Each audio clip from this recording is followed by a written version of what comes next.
Okay, I think we can get started. Welcome, everyone. Thank you all for joining us this evening. My name is Hannah Katz. I am the Grant and Education Manager here at Dieu Donné. Dieu Donné is the leading cultural nonprofit organization dedicated to serving emerging and established artists through the collaborative creation, excuse me, collaborative creation of contemporary art using the process of hand paper making. Dieu Donné's programming includes residencies, fellowships, and workspace opportunities for artists, workshops, and educational programming for all ages, and exhibitions and publications. Please use the Q&A function to submit questions throughout the talk, and we'll come back to all of your questions at the end. You can use the closed captions button at the bottom to activate captions that are automatically generated. And without further ado, I am honored to introduce today's artist, Jazmine Catasús. Sorry, public speaking, Jazmine Catasús. Jazmine Catasús is an artist and educator primarily working with print and papermaking. She is currently an MFA candidate at the School of the Art Institute of Chicago and holds a BFA from CUNY Hunter College. She was trained as a papermaker at Paste Paper and Dieu Donné Paper Mill. Jazmine has taught printmaking and papermaking workshops at several institutions, including Dieu Donné, the Center for Contemporary Printmaking, International Print Center of New York, the Museum of Modern Art, and the Noguchi Museum. Her work has been exhibited nationally, most recently at Olympia, New York. She is the Artistic Director, Master Printmaker at EFA Robert Blackburn Printmaking Workshop and serves on the board of Hand Papermaking, Inc. Jazmine has attended residencies at the Bard Graduate Center, the Penland School of Crafts, and the Morgan Conservatory. Welcome, Jazmine. Thanks, Hannah. Hi, everyone. Thanks for joining me this evening. And a huge thank you to Dieu Donné for inviting me here. I have much love for this organization. I have been associated or part of Dieu Donné extended family for a long time. I interned at Dieu Donné maybe about 14 years ago. So it's actually how I was introduced to handmade paper and really important to my practice now. Papermaking has become a foundational medium and material in my practice. So it's what I will talk about today, how I use paper to make my prints, paintings, and sculptures, actually specifically, and the relationship I've built with this material that I learned at the studio. So I'm very excited. I'm not texting. I'm just going to read my notes from my phone. So we'll just get started. So here I am. My name is Jazmine Catasús.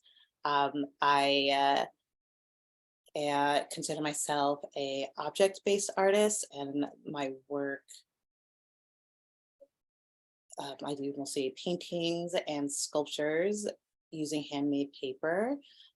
I started painting and sculpting with paper because I want to work more improvisationally. My background and career is as a printmaker and a papermaker. So as many of you may know, if you've done print or paper, they're both process-heavy mediums. So I wanted to kind of get back into painting, get back into sculpture, but not really wanting to paint, right? Oil paint, ugh. And I really want to continue working with this material that I've so fallen in love with. So I began painting with paper pulp. So all my paintings now are all pulp painting that I've learned at Dieu Donné. And I began painting I have a few paintings on canvas, but this one here is painted on a kind of a mesh fabric, a chiffon I'm using, because the experience of the material is something that's really important to me in using handmade paper. papermaking has the paper pulp has like a tactile and haptic quality that's really important to my work. And it also allows me to explore my work, conceptual aspects of my work as well. I prefer my paintings and pieces to have a sense of touch, right? The haptic. Um, that sense of touch I want to have as an ever-present experience in my work. The tactility offers like a visually enriching experience of the artworks and provides a physical and sensuous engagement. And I believe the haptic quality of materials that I'm using holds layers of meaning just as much as imagery or color can. So within my paintings, so this kind of central figure here and these smaller star-like figures, symbols, are fragments from Haitian voodoo symbols called bebes. In my work, I think a lot about religious practices, spiritual practices, Black subjectivity. And I began working with these symbols using my Caribbean, Haitian background as a framework to think about abstraction, Black abstraction, and the diaspora as a kind of spreading and fragments and abstraction. As I continued working with this kind of sheer material and paper pulp, I was actually in a studio visit I had with in school with Glenn Ligon, and he made it aware that I should really also consider the transparency of the material that I'm working with. So I thought, oh, okay, what can I put behind it? So I put these relief sculpture pieces are also made of cast paper as well.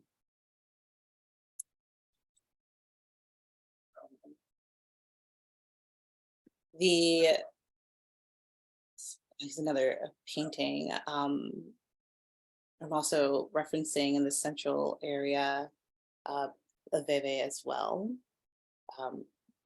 So the haptic, so thinking again about the tactile and texture of the material with this kind of sheer fabric, it's easy to see in this piece the shadows that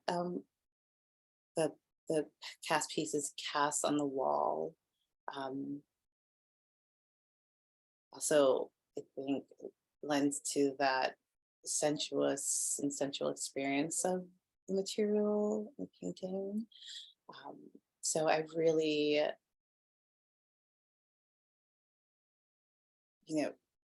this material has become a real special experience in like my practice, and really brought me back into the world of painting and making unique pieces. And down here in this area, you'll see it's actually a holograph print of a piece of lace that I've been working with, that I'll get to later. I'll talk a bit about my current projects that I've been working on for the past year or so.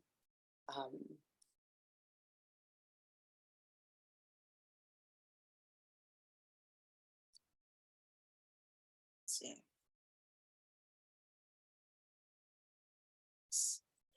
So here's how I make my work. It's also really exciting about working with this material. ever made paper, you know that it's so affected by environment, right? By temperature, humidity. So it took me a while, a lot of troubleshooting to work out how to get it to stick to this material. Is everything okay? Okay. How to stick to this material, and you can't work with it in a traditional like painting manner, right? With the easel up. So I don't have a studio space. So what's really great about working with paper pulp is that it's pretty low toxic, non-toxic. So I did a lot of work on my roof. This is actually my previous apartment. And in paper making, handmade paper, you need a lot of water. So I pour the paper pulp on these large pieces of fabric stretched on canvas on stretcher bars, and I have to wait a couple hours for the water to be completely drained, or it'll just kind of like slide right off the surface. So it's like this, I'm kind of going this back and forth of like working on the floor, letting the pulp do what it needs to do. Sometimes it peels up depending on the fiber. Sometimes it bleeds, sometimes it doesn't. So there's like this kind of a push and pull, or this relationship, or this release. I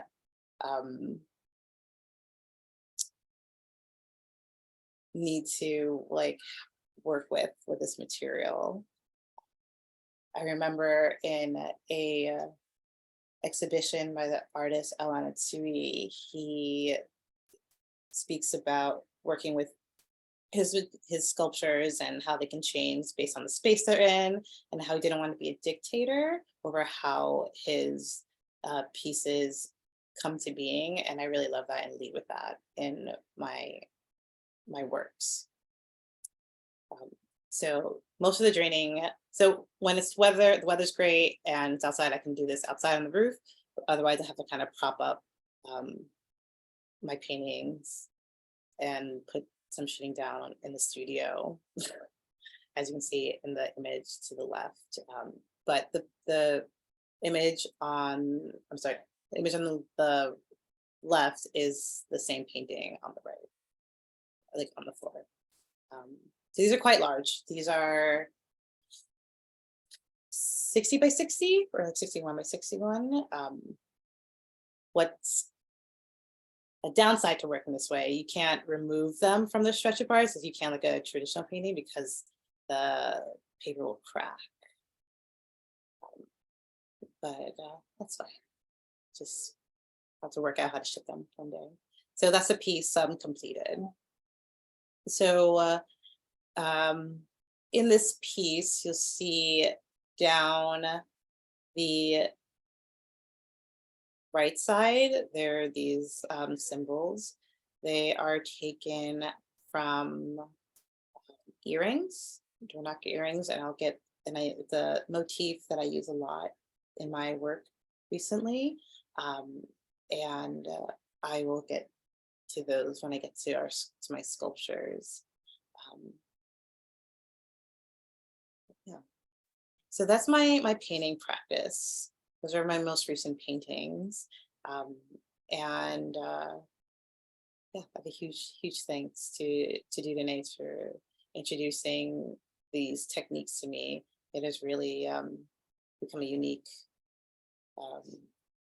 aspect and big aspect of my practice as an artist. And it's also a nice relief to kind of get back into painting as well.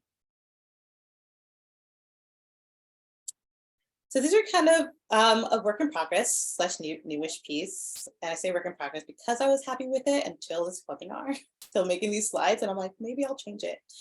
But I'm bringing together these paintings, right? That you see, the pulp paintings that are on the right, and relief sculptures. I'm making a lot of relief sculptures lately. What's like amazing about paper as a medium, it's paint one day and it's like clay another.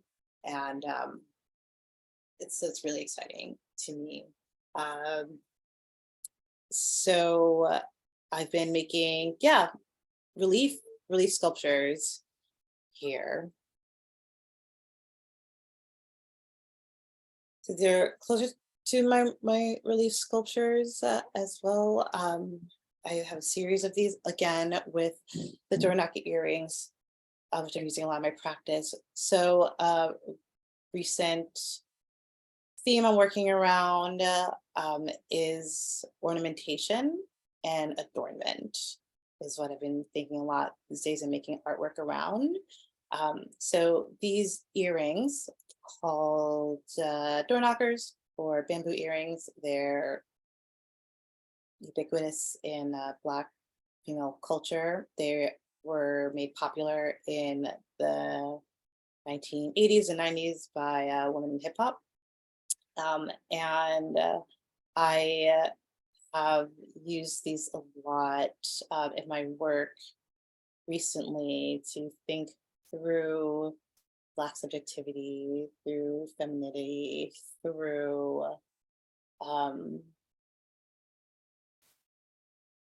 ornament and the act of adornment. And a lot of my work also intersects with spirituality, spiritual practices, and religion as well. So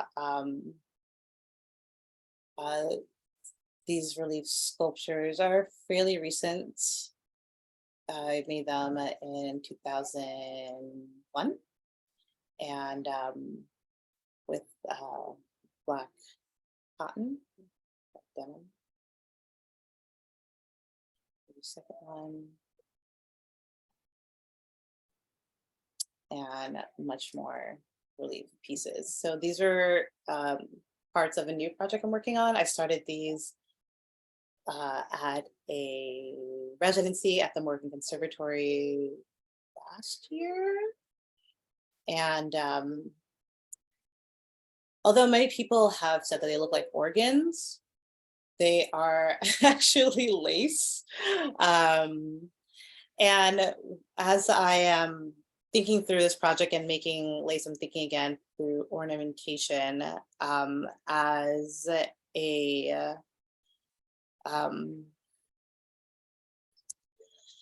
a material strategy that that is used for marking identity or marking sacred. And I often think about how objects and materials can oscillate between sacred and profane. Can you hear my baby crying? Okay. And I think about how ornamentation and embellishment and adornment imbues objects with a sense of sacred. So this material is really exciting to me because I've had, if you've seen my studio, you see I've had this actually piece of lace in my studio for years, and I've made prints with it, and I kind of shelved it for a while because I didn't really know how to talk about it conceptually. And I was in so I did a residency last year at the Bard Graduate Center, and it's a library of decorative arts and material studies. And I found this fantastic book about this type of lace. And it is so it's colloquially known as a Nigerian lace. It's a lace that is actually born or created in Austria, but became very popular in West Africa, in countries like Nigeria. And so that experience really allowed me to kind of take the material and again think it through diaspora and Black subjectivity and ornament. So it was really exciting to work with that lace. And in my research on ornamentation, And I read a book or an essay by a professor at Harvard named Itai Beinerbai. I'm probably saying the name terribly, but he wrote something really beautifully about ornament. I'm going to read. He describes the relationship between material object and ornament, and how ornament is more than simply a decorative technique imposed upon an object. It has its own power, its own agency, its own operation. It's an activation of material, and matter facilitates the perception of ornament. So whatever the body that is adorned or a wall that is decorated with ornament,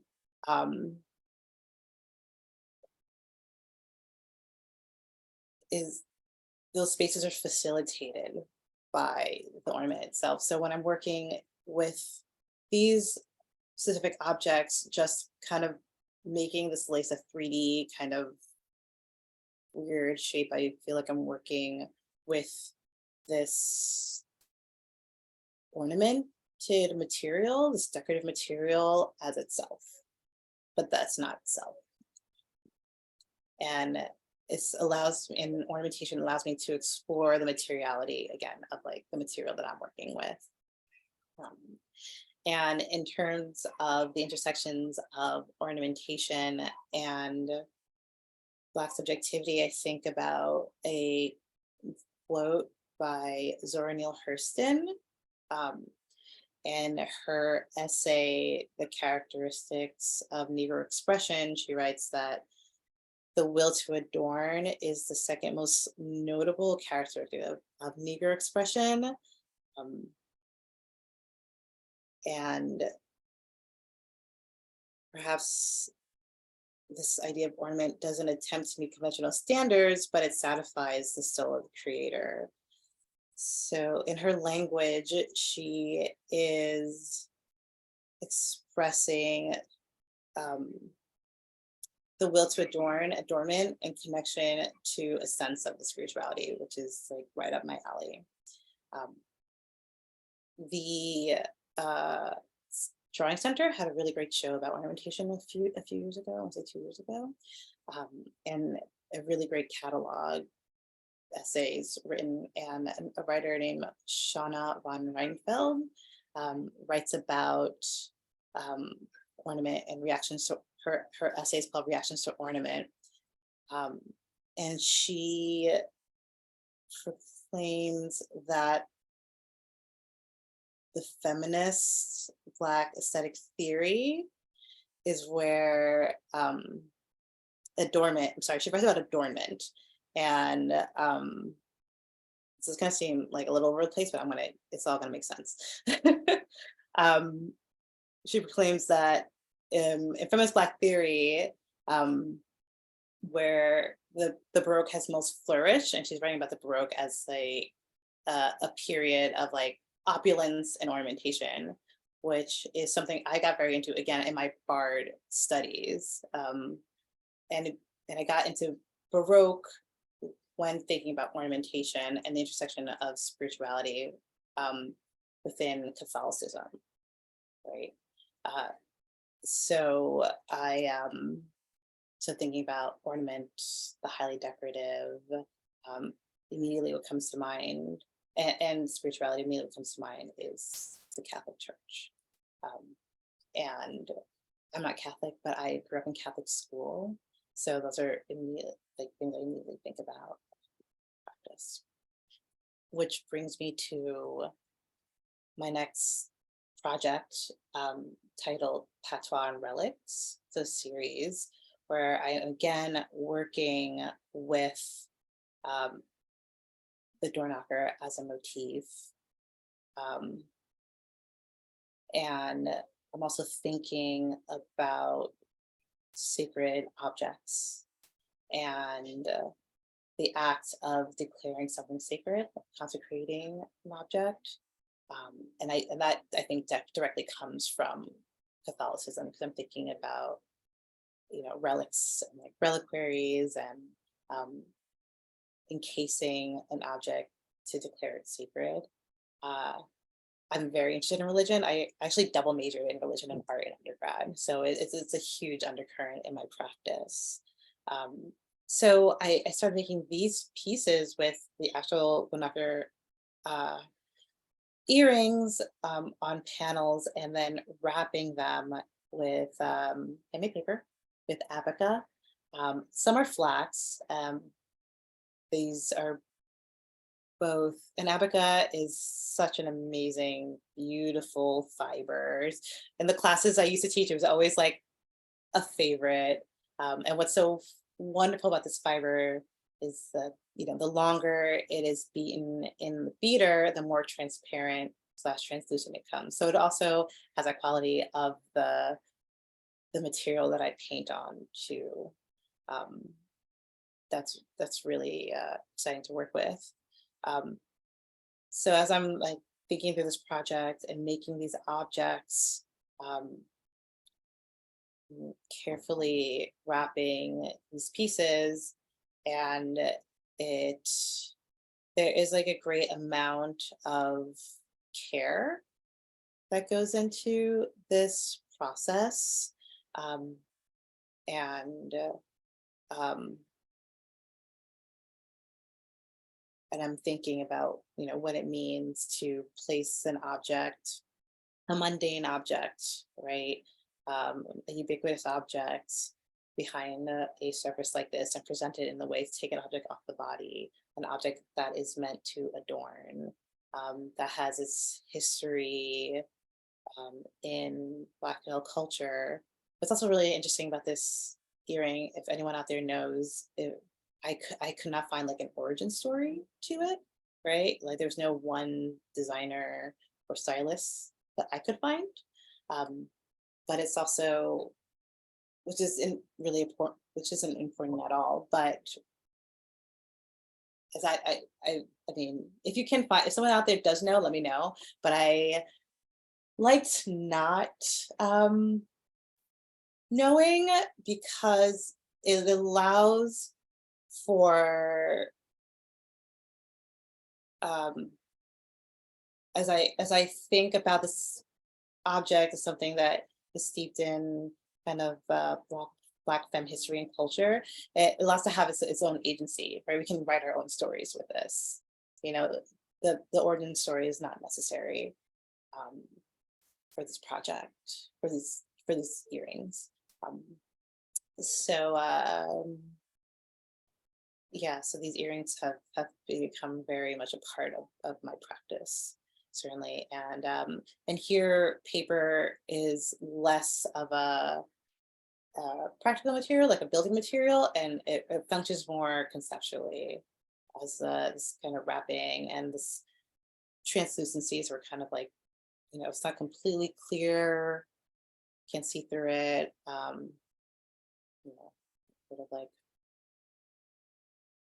opacity is on the body. And again, this project really holds for me, the sentiment that Zora Neale Hurston spoke about, as well as ornament as a notable characteristic of a Negro expression. And let's see. Carry on. Here's another side view. Another thing about this material, which I absolutely love about papermaking and abaca, there are these areas of that are kind of broken open, right? That is absolutely on its own. I have not, abaca is a high shrinking fiber. So it means like as it dries, it shrinks to it shrinks around this object. So there's a kind of sense of faith in like making these works. There's only so much control I have with this material. You see it. This material, which is exciting, kind of nerve-wracking and exciting at the same time. So even I can like exert only so much control over over Abigail. Okay. Here's another. This is probably the most extensive, the biggest one I have. It's about 7 by 10 inches. Usually these pieces have about 2 or 3. It ranges max. So I do want to talk a bit about the Ritual of Ornament, which was my exhibition at my final piece at the Bard Graduate Center last year, and my research there, and it's kind of what I'm enmeshed with right now in my practice and my thesis as I finished up grad school. So the Ritual of Ornament, I'm thinking about, again, what it means to adorn, what it means to use ornament, what are the roles that ornament and ornamentation play in our lives. And I found that it can be an affirmation of identity.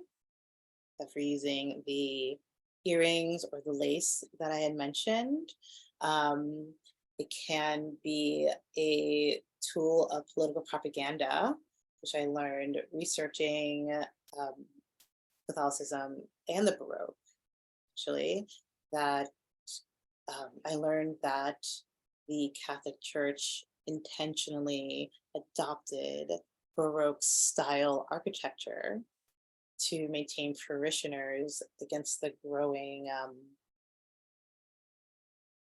Protestant Reformation. So it's like a counter-Reformation tactic. It was during a series of conferences called the Council of Trent over a period of years. This is one of the decrees that the Catholic Church decided upon. I thought that was so fascinating that it just shows the power of ornament and aesthetics in maintaining a certain level of power. So I did not expect to find myself back in Baroque art history that I left out in undergrad, but I found that was so fascinating. It's also in this council that the Catholic Church made decrees on the relic, which I thought was exciting because that's what I titled my piece before I did this research. So it's when the Catholic Church also said, hey, this is something that is holy and we're going to revere it, and it's important to our religion right now and forever. So I made this installation based on that research. And so the paschal relic, which you can see in the mirror, so in mirrored pieces on the other side of the wall. So I continued, so all of these pieces are cotton, embossed cotton paper with different types, 2 different types of lace. And I'm thinking again, using this lace to think through ornament and identity, as this material was or is a very big part of West African culture. You know, I think about Nigerian women in my mom's church growing up, and they always like had this really amazing lace and fabric. But there was something really adopted into their culture in around the 1950s and 60s, which I learned from this book I found at Bard. And it also brought to mind and brought to question what is indigenous, or what is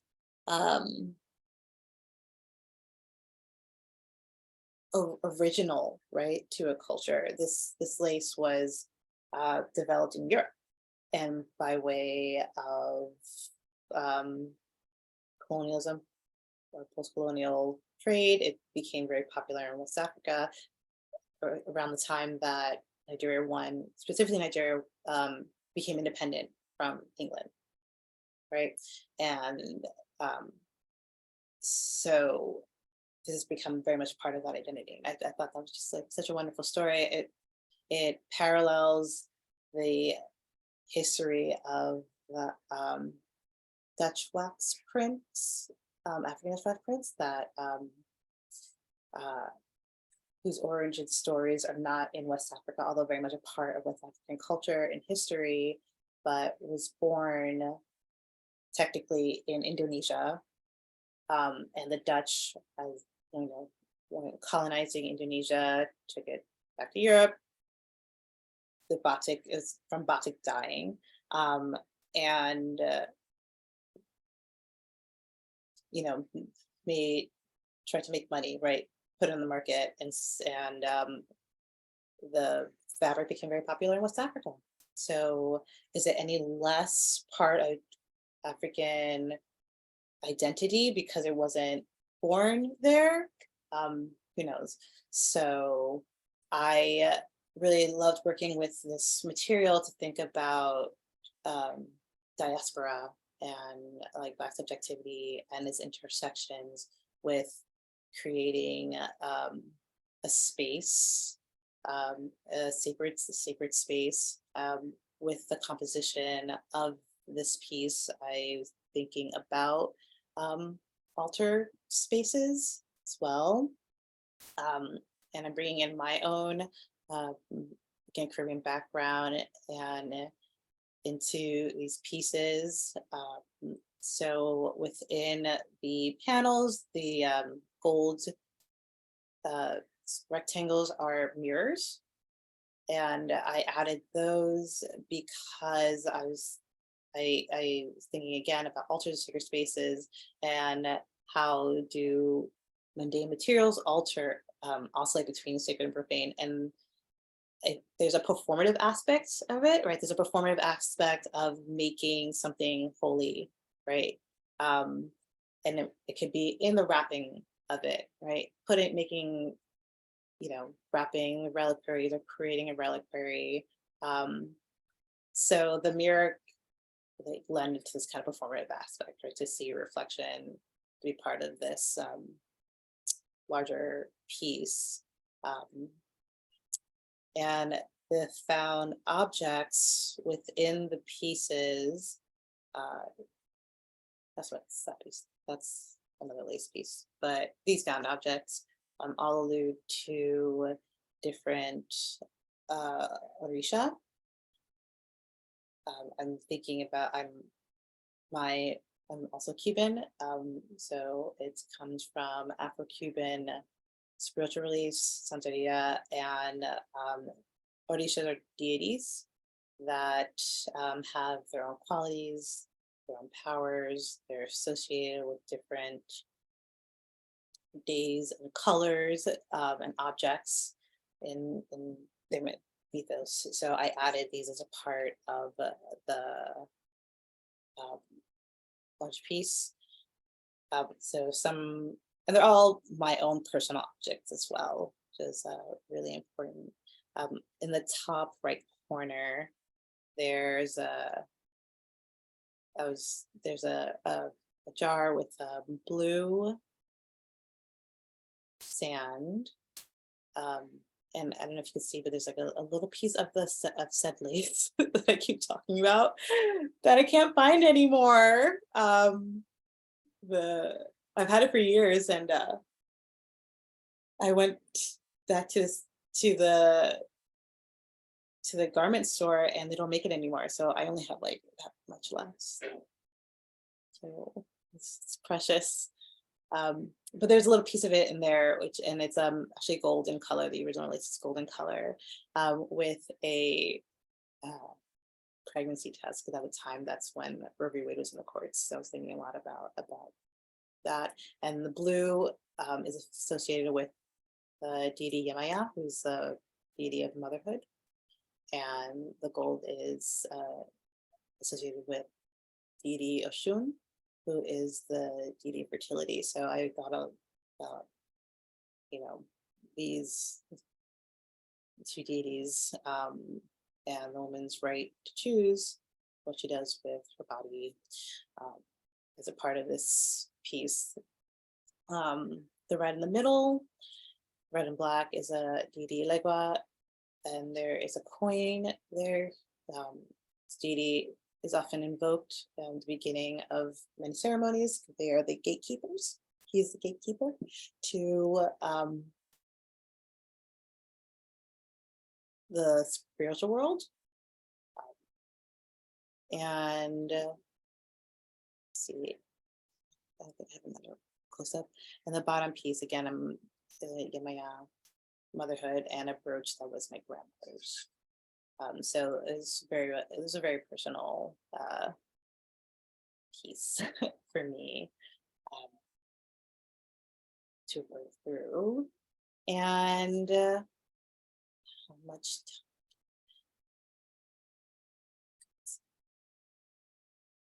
a little bit. Okay, that'd be it. This is just a close up. Again, I'm going to go back to how much I love paper, but look at that embossment, right? And you can see every stitch from the lace. You really, really just a beautiful poetic experience of the paper and the object from which the paper is impressed upon.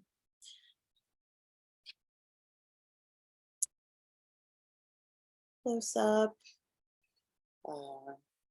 It's like lace upon lace upon lace. Oh, and that's it. Thank you. You can follow me on Instagram, Jazz_Arelis, my website. Thank you. That was amazing and so rich. So everyone, we've got some time for a Q&A, so you can put your questions into the Q&A. And we can always skip back to images that we're talking about. On this one. You can still see my screen, right? Yeah, we can still see your screen.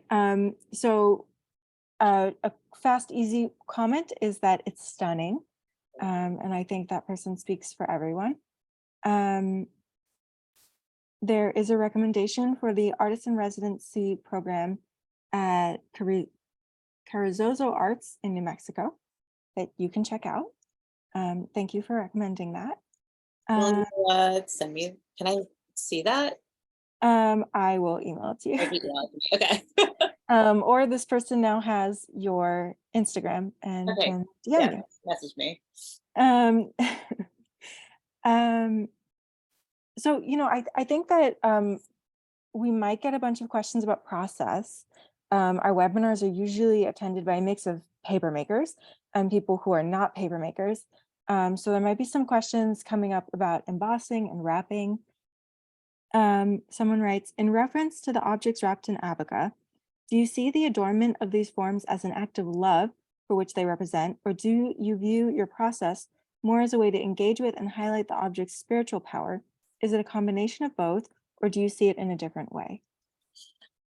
So the first one, is it the first line? Yeah, let me break it up for you.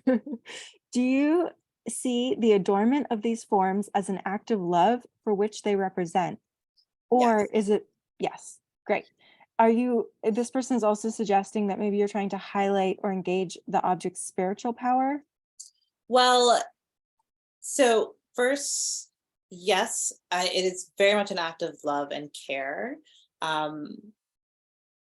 Christina Sharp has this wonderful line as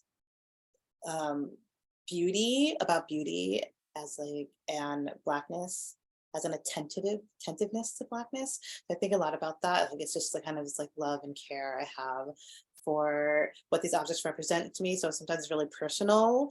Again, these earrings are really ubiquitous in Black female culture. So I see my aunts and my cousins, and wearing these, especially when I was younger in the 90s, right? Um,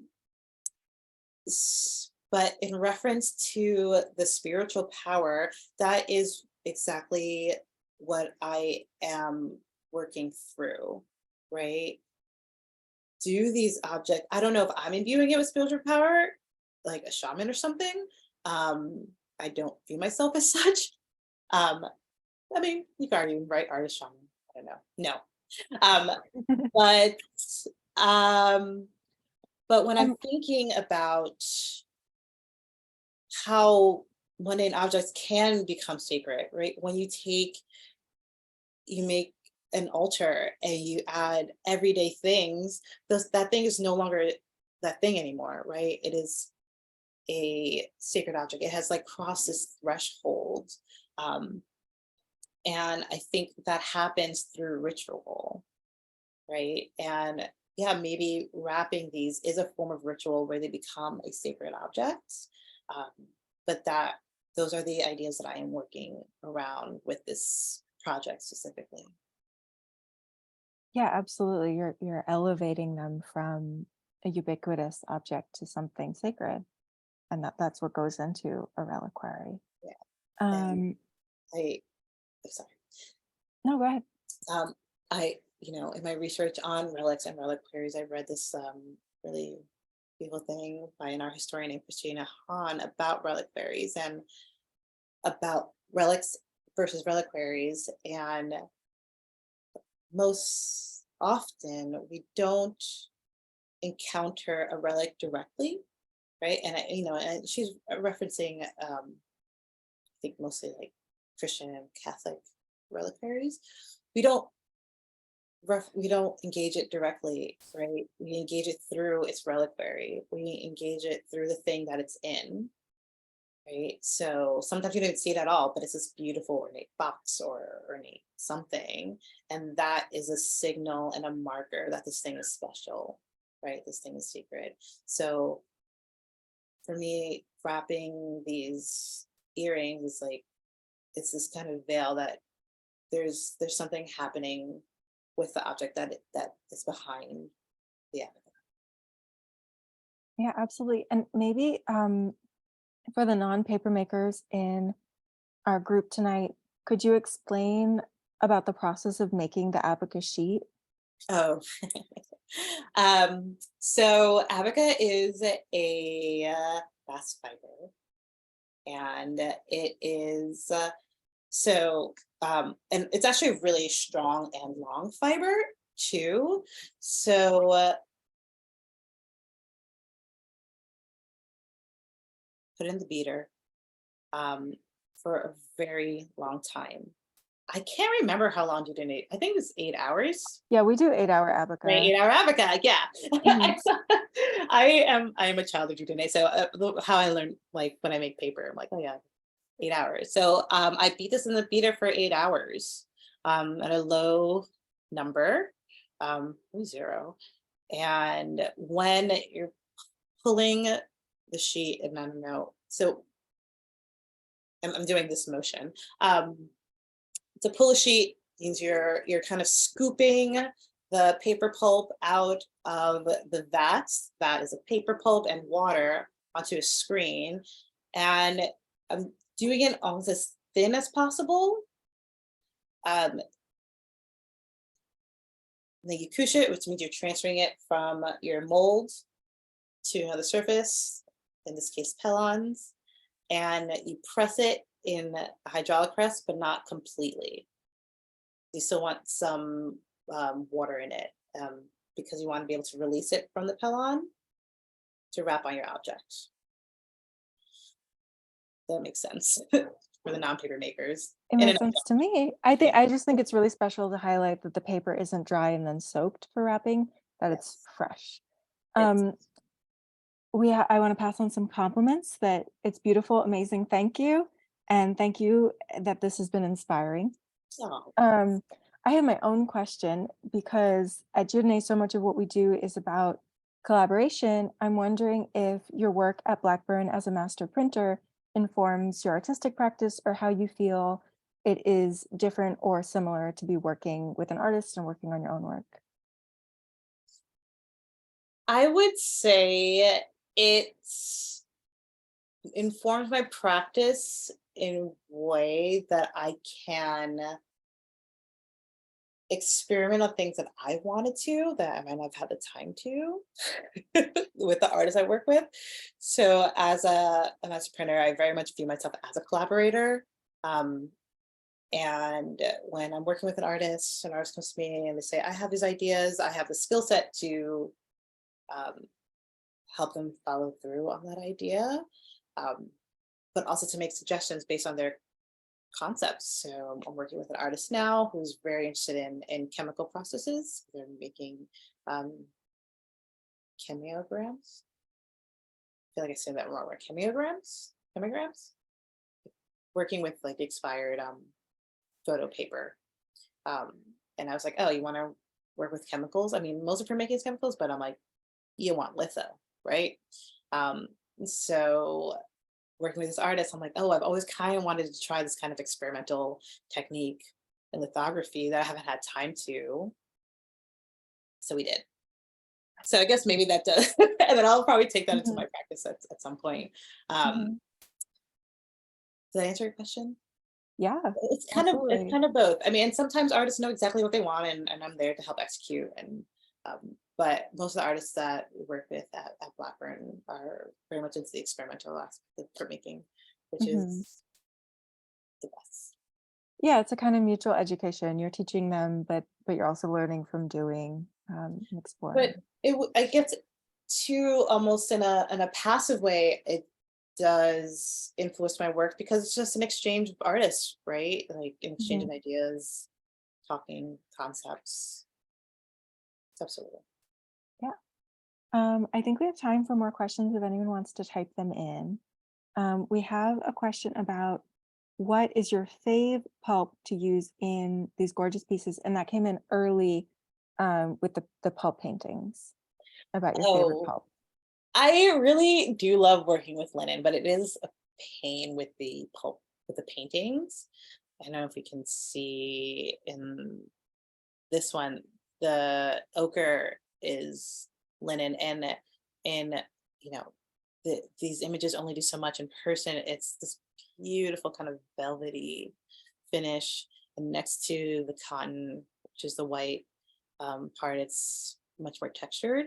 And I love the dynamic of those two things, of the two textures near each other. But linen,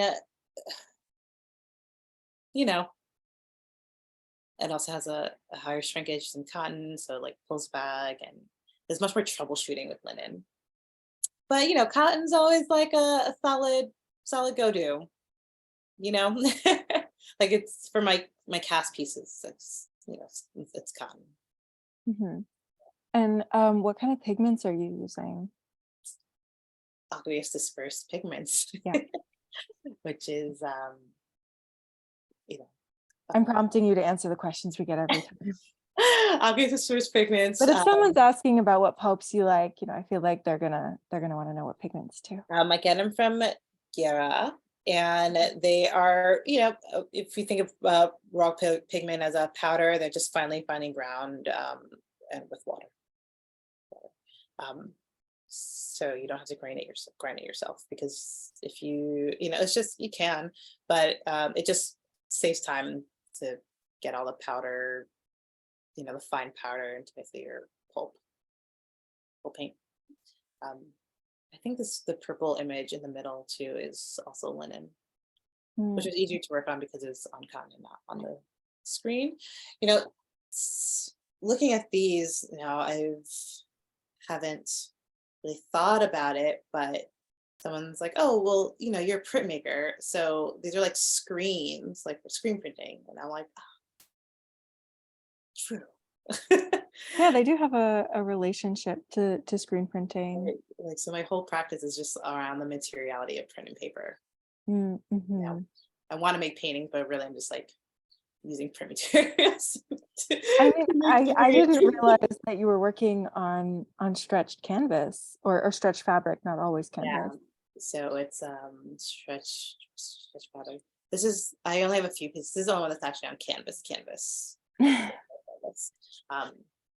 That's one of my favorite pieces too. And this is all cotton. Mm-hmm. A bit of gouache. Yeah, it's gorgeous. I mean, it's really helpful also to hear you talk about the symbolism of the imagery that maybe isn't known to people outside of the cultures that you're in such deep communication with. I'm not even sure if people in the culture would understand, because there are, I mean, maybe I am pulling them apart, right? They look very different when there are symbols that represent the different Loa Loa to the deity. But again, this is how I'm thinking through diaspora and spirituality. In a related way, we have a very relevant question, and compliments that your work is so beautiful. Can you talk about the use of beauty in your work, especially as a Black woman? And she says that she's chasing around an 18-month-old. So good luck. And thanks for attending anyway. Oh, that's my mirror. I can hear my nearly 9-month-old not sleeping. A guest star. She's gonna join our webinar. Beauty and its relation to being a Black woman. Use of beauty in your work, especially as a Black woman. Beauty is I did stray away from using the word beautiful a lot with my work, or wanting my work to be beautiful, until I read this Christina Sharp quote. And Christina Sharp, those who don't know who she is a writer, theorist, Black woman. She writes a lot of Black subjectivity.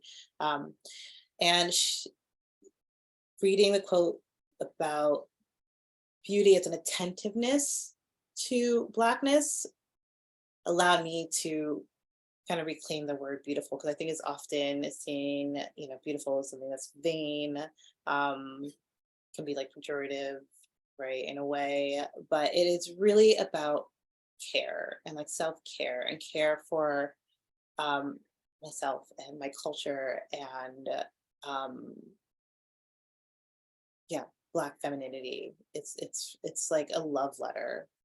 I see a lot of my work as almost like a dedication or something along those lines.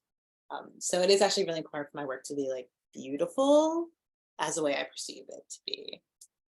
So that's probably why I'm so interested in, again, in like adornment and ornament as well. Yeah, absolutely. Well, that was a wonderful question to end on. It is now 7:30, so I want to extend a huge thank you to Jazmine for sharing her work with us and her time. And I want to thank all of you for joining us on this Wednesday evening. We so appreciate your attendance and your thoughtful questions, and we hope that you'll all keep in touch. Thank you all for coming, and have a great night. Everyone, thank you. Thanks, Hannah. Thanks, Dieu Donné. Of course. Okay, bye everyone.